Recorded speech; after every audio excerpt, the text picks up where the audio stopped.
Bonjour à tous. Ici, on va continuer sur le taux de variation. Maintenant, on va voir le taux de variation instantané, la TVI. On va le voir avec la correction, terminer la correction de l'exercice qu'on avait commencé. Ici, dans la question D, on l'a pas terminé, ils nous disent déterminer la vitesse instantanée à t est égal à 1 seconde. Ben, on veut avoir vitesse instantanée. Vitesse instantanée. Instantanée. C'est ça ce qu'ils m'ont donné. Et là, il y a une différence avec les mots. Regardez ici, c'était vitesse moyenne. Maintenant, le mot est vitesse instantanée. Eh bien, il y a une grande différence entre les deux. La vitesse instantanée, encore, c'est un taux. Ça va être y2 moins y1 sur x2 moins x1. Donc, même chose, parce que c'est une vitesse. Ça va être toujours un taux. Alors, la vitesse instantanée, on l'appelle taux de variation instantanée. Taux de variation. Variation instantanée. Donc, quand on a un taux instantané, on l'appelle taux de variation instantané. On l'appelle aussi TVI, taux de variation instantané. L'autre, vous vous rappelez, on l'appelait TVM, taux de variation moyen. Ici, on nous donne un intervalle. Ici, on nous donne un point. Instantané, ça veut dire je n'ai qu'un seul point. Ça veut dire à cet instant-là, c'est quelle est la variation, c'est quel est le taux de change en quelque sorte, quelle est, c'est-à-dire la conversion. Alors, comment on va faire ça? Eh bien, la même chose. Le TVI, ça serait quoi encore? Même formule. Alors, je vais l'écrire ici. La TVI, ou bien le taux de variation instantané, elle est égale à Y2 moins Y1 sur X2 moins X1. Cette formule-là, c'est toujours vrai. Mais nous, qu'est-ce qu'on a? On a les H et les T. Donc là, je vais faire égal ici. H2 moins H1 sur T2 moins T1. Maintenant, la question qui se pose, mais c'est quoi T1, c'est quoi T2? Alors, premièrement, T1, ils l'ont donné. Ils nous le disent ici, à 1 seconde. Donc, T1, c'est 1. C'est quoi T2? En fait, T2, c'est un nombre très proche de 1. C'est en fait 1 plus. Ou 1 moins. Vous pouvez choisir l'un, mais moi, je choisis toujours 1 plus. Donc, en fait, quand on vous entendez taux de variation instantanée, eh bien, le T2, c'est 1 plus. Et 1 plus, vous vous rappelez que ce qu'on a dit, c'est 1 plus la poussière. Ça veut dire 1,0001.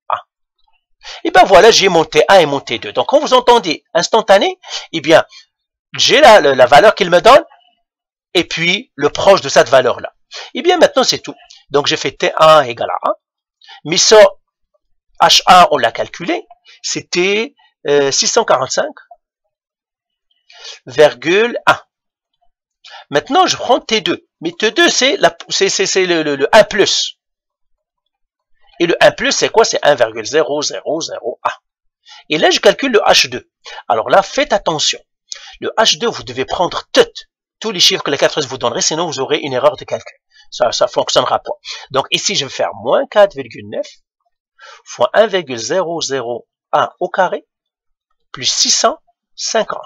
Et là, je prends ce que me donne la calculatrice. La calculatrice me donne 645,0992. N'arrondissez pas. Si vous arrondissez, les chances, c'est que vous allez trouver une mauvaise réponse, parce que là, on parle de poussière, c'est-à-dire de choses très, très négligeables. Donc, si vous arrondissez, eh ben, vous allez éliminer ce qui est négligeable, et puis vous n'aurez rien. Ici, on travaille vraiment dans les poussières. Donc, vous devez arrondir pour ne pas perdre une poussière, en quelque sorte. Un grain de poussière, il ne faut pas le perdre. Maintenant, ça y est. Qu'est-ce qu'on va faire? On va faire TVI. Alors, TVI, je vais le mettre avec du noir. Ou bien la vitesse, H2 c'est quoi? Eh bien c'est 645,09902 moins le H2, le H1 pardon c'est 645,1 qui divise T2 c'est 1,0001 moins T1 c'est 1. Et puis ça me donnerait. Alors si vous faites ce calcul à la calculatrice, vous allez trouver moins 9,8 mètres par seconde. Eh bien voilà, j'ai trouvé la TVI. Donc la TVI joue avec des poussières. Ça veut dire avec des petites variations. Ça veut dire très peu. Donc là, la réponse ici, ça va être moins 9,8 mètres par seconde. C'est ça la TVI. Et vous pouvez faire une petite remarque ici. C'est pour ça qu'on a donné cet exercice ici. Regardez le 1 ici. On a pris entre 1 et 4. Après, on a pris entre 1 et 2,5. Ça veut dire qu'on se rapproche de 1. On s'est rapproché encore de 1, de 1,5, à 1,75. Et vous voyez, la vitesse diminue pour se rapprocher. Si on se rapproche de plus en plus de 1, eh bien, on va voir moins 9,8.